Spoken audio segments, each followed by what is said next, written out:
మీ బట్టలకి సాఫ్టింగ్ ప్రొటెక్షన్ ఇచ్చే సరైన ప్రొడక్ట్ ఎలిమ్ ఫ్యాబ్రిక్ కండిషనర్. సార్ మీ తర్వాత కొచ్చిన్ కమిషనర్, త్రివేంద్ర కమిషన్, ఈ రెండిట్లో మీకు బాగా గుర్తుపెట్టిన సంగతి చెప్పండి. ఎందుకంటే మీరు కొచ్చిన్లో నేను ఉన్నప్పుడు కొచ్చిన్ కమిషనర్ లాగా ఉన్నప్పుడు అండి ఒక చాలా స్ట్రేంజ్ కేసు డిటెక్ట్ అయింది. ఒక మిస్సింగ్ కేసు అనమాట. ఒక 50 ఏళ్ళ ఆవిడ వాళ్ళ తమిళనాడు నుంచి వచ్చి ఇక్కడ పని చేసుకుంటుంది, పూలు అమ్ముకుంటుంది. ఆ అమ్మాయి అంటే పెద్ద ఆవిడే, కూతురు ఎక్కడో ఉంటుంది, కొడుకు ఎక్కడో ఉంటాడు. తమిళనాడులో ఒక ఫ్యామిలీ, ఇక్కడ ఒక ఫ్యామిలీ. ఈమె ఒక్కతే ఉంటుంది. ఈమె సడన్గా ఒక వారం రోజుల నుంచి కనిపించట్లేదు. ఒక మిస్సింగ్ కేసు రిపోర్ట్ అయింది. కేరళలో మిస్సింగ్ కేసు అయినా కూడా ఎఫ్ఐఆర్ చేస్తారండి. అన్యాచురల్ డెత్ అయినా ఎఫ్ఐఆర్ చేస్తారు. మీ ఇంతకుముందు ఒకసారి చెప్పాను మీకు. ప్రతి విషయం ఎఫ్ఐఆర్ అవుతుంది అక్కడ. ఎందుకంటే ఎఫ్ఐఆర్ లేకుంటే దాన్ని ట్రాక్ చేయలేము కాబట్టి. మిస్సింగ్ కేసు రిపోర్ట్ అయింది. చాలా మిస్సింగ్ కేసు రిపోర్ట్ అవుతుంటాయి.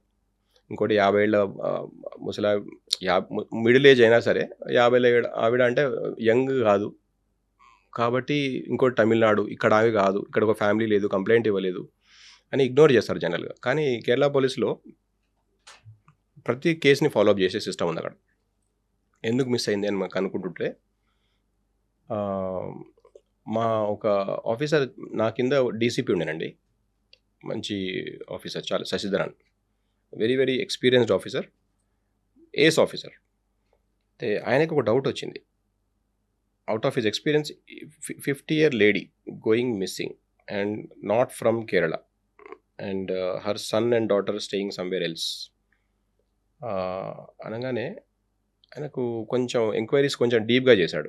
ఎస్హెచ్ఓస్ని వాళ్ళని వీళ్ళని పిలిచి మీటింగ్ చేసి కనుక్కోవడాలు అవన్నీ చేస్తుంటే తెలుస్తుంది. పోలీసు ఇన్వెస్టిగేషన్ చేస్తున్నప్పుడు దానికి కనెక్టెడ్ అయిన వాళ్ళందరికీ డొంక కదులుతుంది అనమాట. అయితే ఈయనకు ఒక ఇన్ఫర్మేషన్, అనానిమస్ కాల్ వచ్చి ఇన్ఫర్మేషన్ వచ్చింది. ఏంటంటే సో అండ్ సో రోజు తను సో అండ్ సో ప్లేస్లో లాస్ట్ కనిపించింది, దాని తర్వాత ఈ పనికి వెళ్ళింది, కనిపించలేదు, చనిపోయే అవకాశం ఉంది అన్నట్టు అన్నారనమాట. అంటే ఈయనకు డౌట్ వచ్చింది. ఫస్ట్ డౌట్ వల్లనే ఎక్కువ కదిలిచ్చాడు కానీ ఇంకా ఇన్ఫర్మేషన్ వచ్చింది. ఇంకా డీప్గా చూస్తే ఒక సీసీటీవీస్ ఫాలోఅప్ చేశారు. ఒక 200-300 సీసీటీవీస్ చూశారు అక్కడ.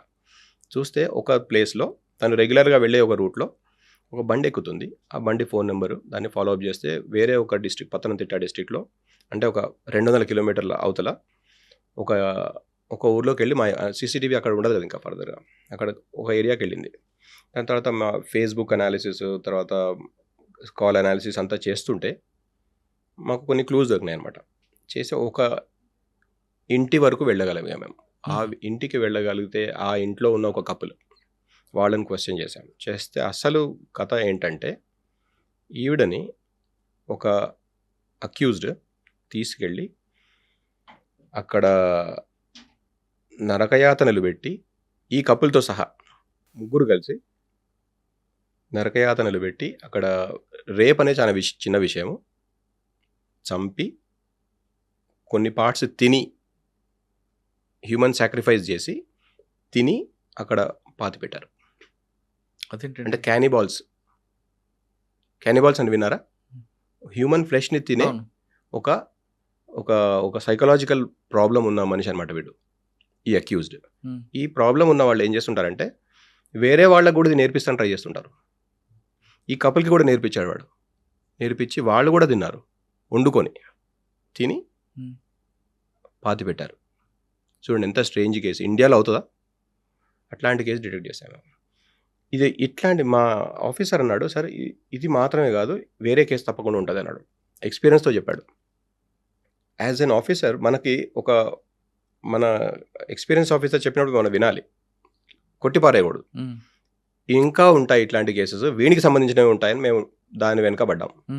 పెడితే ఇంకొక అమ్మాయిని కూడా అదే ప్లేస్కి తీసుకెళ్ళి, అది ఇంకో వేరే డిస్ట్రిక్ట్లో వేరే మిస్సింగ్ కేసు, ఆ కేసు కూడా ఇక్కడికే, ఈ ఇంటికే వచ్చి ఇదే రకంగా నరకయాతనలు పెట్టి చంపి తిని పాతి పెట్టారు. ఈ 2 బాడీస్ వాళ్ళకి అలవాటు చేసినప్పుడు ఏం చెప్పాడండి? తింటే ఏమైనా వాడికి ఒక పర్వర్ట్ అండి. వాడు పోస్ట్ మార్టం అసిస్టెంట్ లాగా వెళ్ళాడు. అంటే ఎక్కడ ఛాన్స్ దొరికితే అక్కడ హ్యూమన్ ఫ్లెష్ అలవాటైంది వాడికి. అట్లా వాడు ఇప్పుడు జైల్లో ఉన్నాడు, లైఫ్ సెంటెన్స్ వస్తుంది. అట్లా వాడు అంటే హ్యూమన్ సాక్రిఫైస్ అండ్ క్యానిబాల్ కేసు ఎక్కడైనా ఇండియాలో కూడా మీరు వినకుండొచ్చు. ఎన్డీటీవీ వాళ్ళు కూడా నాకు ఫోన్ చేశారు. I have an interview with NDTV, I have an interview with republic TV, national news, ఇది ఇంటర్నేషనల్ న్యూస్ యాక్చువల్గా. ఆ కేసు పట్టుకున్నాం మేము. ఒక missing case ending in human sacrifice and క్యానిబాల్. ఆ డీసీపీకి మీరు రివార్డ్ అండి. ఆ DCP he's an IPS officer firstly. అచ్చా సో నా లెవెల్లో కాదు అది ఆ రివార్డ్ అనేది, గవర్నమెంట్ లెవెల్లో రివార్డ్. అంటే ఆయనకు మెడల్ వచ్చింది. ఈ స్టోరీ మీ మలయాళం చూడలేదా? సినిమా తీసుంటారే. మలయాళంలో సినిమా తీయలేదు ఇది, ఎందుకంటే ఇది అండర్ ట్రయల్ ఉంది. ఓకే, కేసు ఇప్పుడు అండర్ ట్రయల్. అది లేదంటే మీ వాళ్ళు చిన్న చార్జ్ షీట్ చేసాము. కేసు వెంబడే with in 3 months charge sheet చేసి పెట్టేసాము.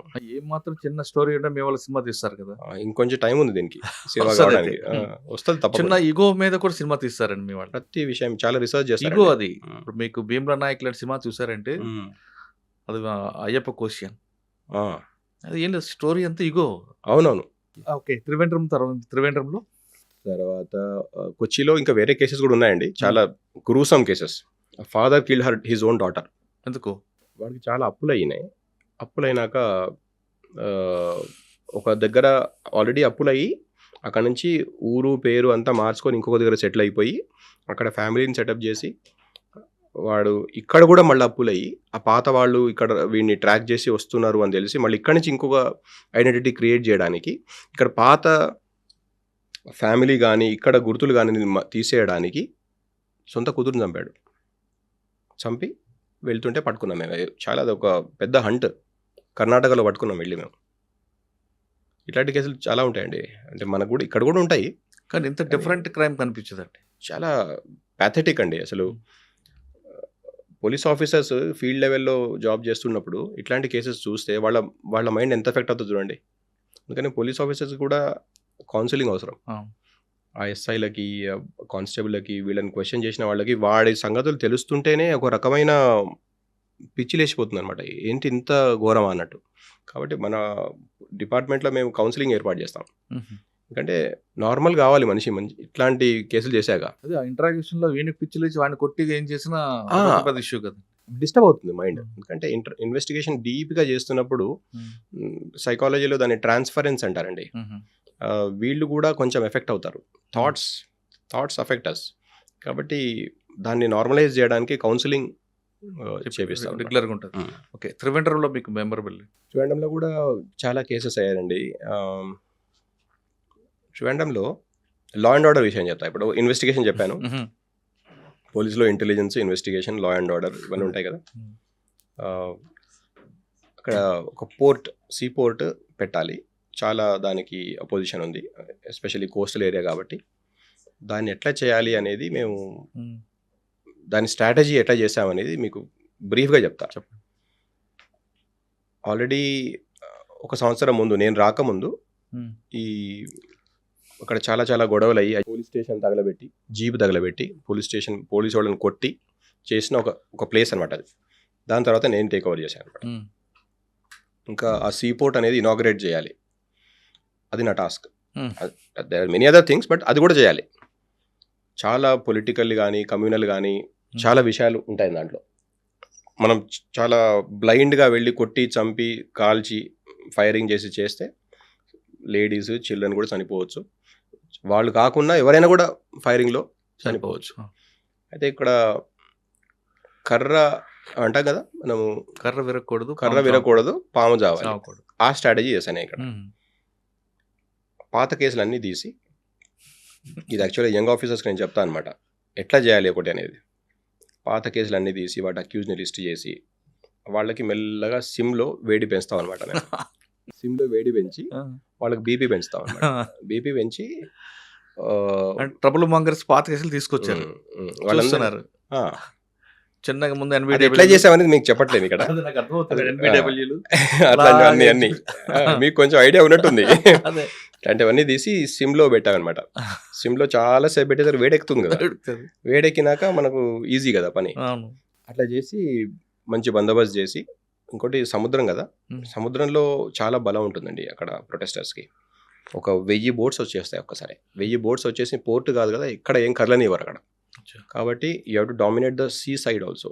పోలీస్కి మనకు అంత పెద్ద వాటర్ వింగ్ లేదు, కోస్టల్ పోలీస్ ఉంది, కానీ 1-2 బోట్లు ఉంటాయి.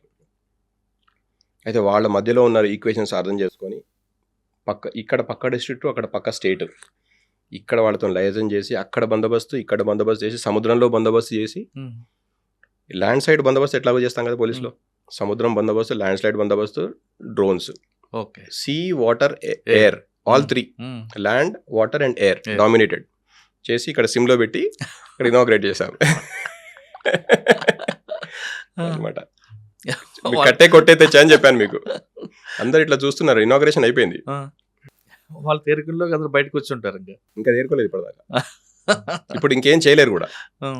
సో డిపార్ట్మెంట్లో లా అండ్ ఆర్డర్ అంటే యూజ్ ఆఫ్ ఫోర్స్ ఒకటే కాదు, యూజ్ ఆఫ్ స్ట్రాటజీ. ఇన్వెస్టిగేషన్ అంటే డైరెక్ట్గా వెళ్ళి క్వశ్చన్ చేయడం కాదు, it's also intuition and experience. And also it requires, as I said, counselling support to the police officer at the cutting edge. Sir next Trivandrum తర్వాత transport commissioner. అవునండి, ఇప్పుడు నా assignment transport commission. Okay sir, transport Kerala అనగానే మీకు మంచి beautiful, కానీ రోడ్లు చిన్న ఉన్నా ట్రాఫిక్ చాలా క్లియర్గా వెళ్తుందండి. అంటే ట్రాఫిక్ సెన్స్ ఉందనుకోవాలా. మీకు ఎక్కడ డివైడర్లు కనిపించవు. మనం కోయంబత్తూరు దాటిన దగ్గర నుండి చక్కగా పాలఘాట్ వరకు ఆ దాటి వరకు వెళ్ళొచ్చు. కోయంబత్తూరు నుంచి మనకి స్టార్ట్ అవుతుంది. Public sense ఉందనుకోవాలా. నెక్స్ట్ ఇప్పుడు కార్లో అలా చూస్తుంటే వెహికల్స్ ఎక్కువగా పెరుగుతున్నాయి, రోడ్ స్పేస్ తక్కువ అవుతుంది. మీరు ఇందాక చెప్పినట్టుగా కేరళలో హై ఎండ్ కార్స్ ఉంటాయి. మరి మీరు ఆ ఇష్యూని ఎలా షార్ట్అవుట్ చేస్తారు? అయితే కార్లు కొనమంటారా, కార్లు వద్దంటారా? కార్లు కొనుక్కోవచ్చండి, కార్లు కొనాలి, కానీ రోజు వాడకూడదు. అసలు రోజు అంటే మనం ఆఫీస్కి వెళ్ళడానికి, పిల్లల్ని స్కూల్లో దింపడానికి కార్లు వాడకూడదు. కార్లు వాడితే మీరు రిక్రియేషనల్ పర్పస్ కోసం, హాలిడే వెళ్ళడానికి, సొంత ఊరికి వెళ్ళడానికి, ఎంజాయ్ చేయడానికి వెళ్ళండి. కానీ రోజు ఆఫీస్కి వెళ్ళాలి, రోజు స్కూల్కి వెళ్ళాలి అంటే పబ్లిక్ ట్రాన్స్పోర్ట్ అంటే కామన్ ట్రాన్స్పోర్ట్ సిస్టమ్స్ యూజ్ చేయాలండి.